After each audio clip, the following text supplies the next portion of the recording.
Dans sa toute dernière allocution à l'Assemblée générale des Nations unies, le président américain sortant Joe Biden a lancé un appel retentissant à la communauté internationale. Il y a des choses encore plus importantes que de rester au pouvoir, a-t-il déclaré, esquissant les contours d'une vision audacieuse pour un ordre mondial renouvelé. Mais au-delà des mots, quelle portée concrète cette vision pourrait-elle avoir pour un pays comme le nôtre? Le Togo, un test grandeur nature pour la doctrine Biden.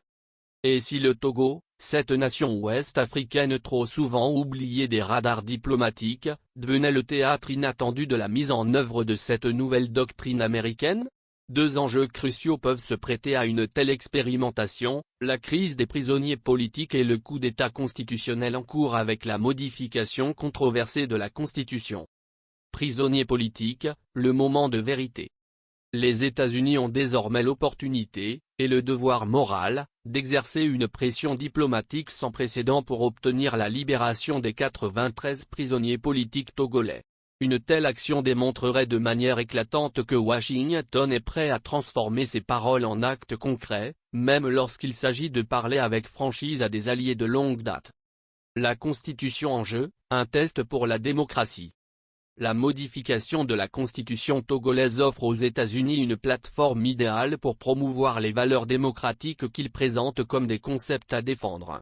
Le Togo, petit pays d'Afrique de l'Ouest, est dirigé depuis 1967 par la famille Gnassingbé.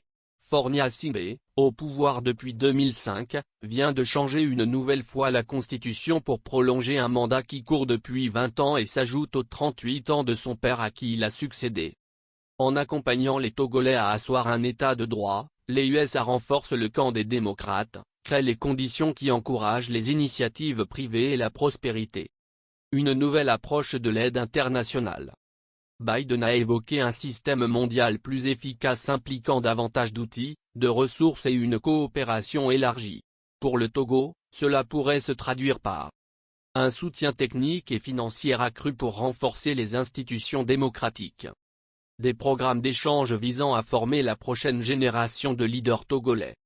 Des investissements ciblés dans les secteurs clés de l'économie togolaise, conditionnés à des réformes politiques préalables. Le défi de la mise en œuvre. La rhétorique de Biden est séduisante, mais le véritable test sera dans sa mise en œuvre.